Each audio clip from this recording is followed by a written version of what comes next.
বলিউডের এত অভিনেত্রী থাকার পরেও কেন নাবিলাকে নেওয়া হলো তুফান মুভিতে? এ সম্পর্কে জানালেন নাবিলা নিজে। আসসালামু আলাইকুম guys, welcome to our new video. তো আজকে আমরা কথা বলবো তুফান সিনেমার নাবিলাকে নিয়ে। গাইজ, তার আগে আমাদের ভিডিও যদি আপনাদের ভালো লেগে থাকে তাহলে অবশ্যই ভিডিওটিতে একটি লাইক এবং আমাদের চ্যানেলটিকে সাবস্ক্রাইব করে পাশে থাকবেন।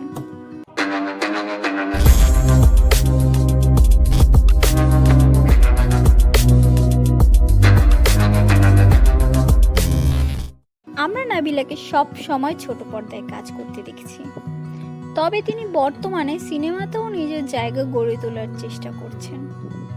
মাসুমা রহমান নাবিলা, যিনি 1985 সালের 8 এপ্রিল সৌদি আরব এর জেদ্দায় জন্মগ্রহণ করেন। তিনি জেদ্দায় তার স্কুল লাইফ শেষ করার পর ঢাকায় চলে আসেন।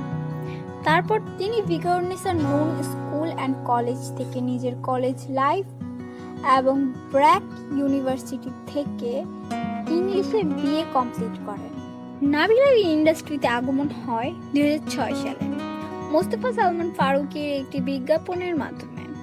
তিনি তার পাশাপাশি বিভিন্ন বিজ্ঞাপন যেমন Fair and Lovely, Sunsilk, Dabur Vatika hair oil, Robi Grameen ইত্যাদি।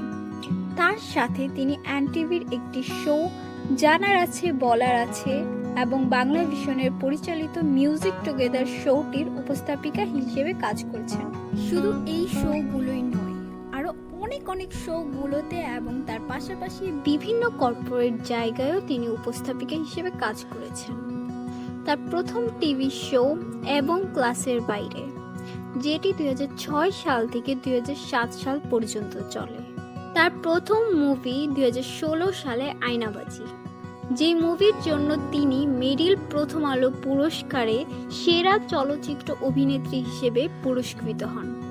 তিনি প্রথম থেকেই মডেলিংয়ের সাথে নিজেকে জড়িয়ে রেখেছিলেন। মুভি, টিভি শো এর পাশাপাশি তিনি মডেলিংয়ের নিজের প্রতিভা খুব ভালোভাবে সবার সামনে তুলে ধরেছেন। 2018 সালে নাবিলা বিয়ে করেন ব্যাংকে কর্মরত জুবাইদুল হক রিমকে।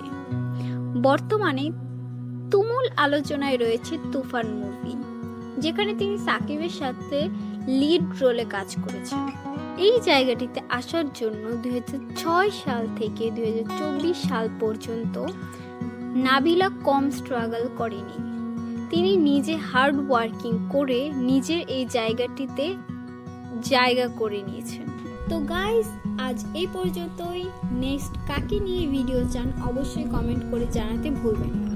তো গুড বাই এভরিওয়ান, টাটা, টেক ফান, খুদা হাফেজ।